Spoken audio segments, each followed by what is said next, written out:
What's up everyone, it's Arctic and I'm here to let you guys know that I'm using a brand new controller, the Razer Sabertooth. Here it is. Now if you guys remember, I offered a lot of feedback and input into the development of the Razer Onza, and since then I've transitioned a lot of that feedback and input into the development of the Razer Sabertooth.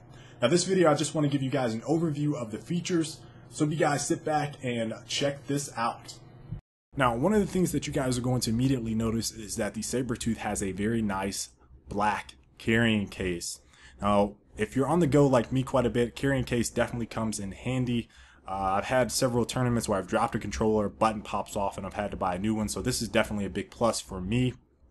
Opening it up, you guys see that the controller is surrounded by a nice black padded foaming.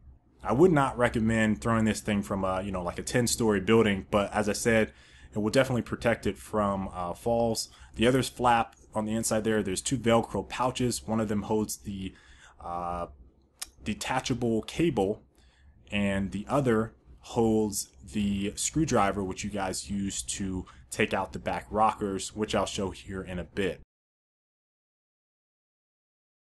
Now there are similar features between the Sabertooth and the Onza, with subtle improvements across the board pretty much for the Sabertooth.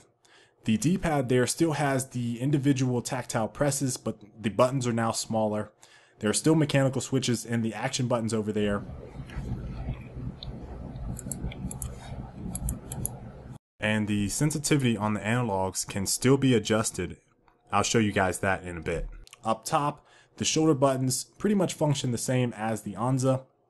The multifunction buttons there are tighter to the frame and smaller for ergonomic purposes. And the triggers have been redesigned again for ergonomic purposes. Feels pretty good. On the back there we have two rockers which also operate as multifunction buttons.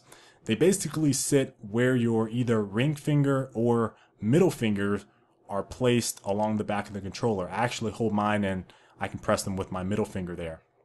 In the middle you have your start and back buttons as well as the guide, and on the bottom you have your profile selector and config button.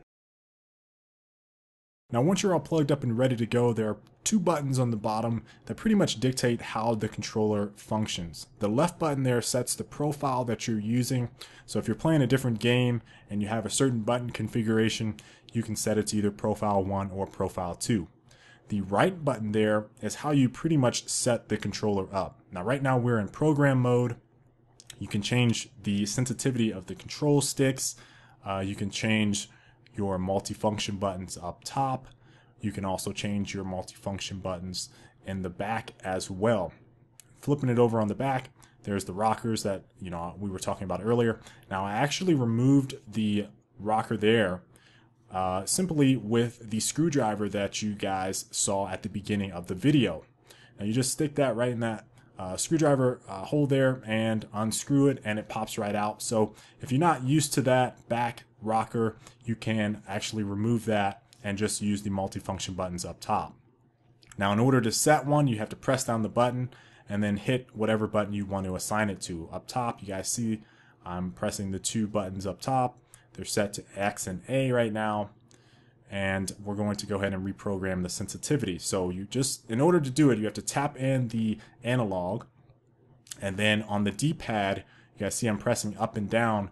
That determines the sensitivity that you guys want. So right now I'm at 0, and if I want to turn it up, I just hit up on the D-pad. In order to exit, you just hit your analog stick again. Now you can also turn off the backlit LEDs. So you just want to confirm that with A. And you guys see that the lights now are not lit. Turn it back on, you just simply hit the program button and they come back on. So one more time, hit that A button, confirm, turns it off. To turn it back on, you just hit your program button. Now you can also adjust your rumble. You can turn it off or on.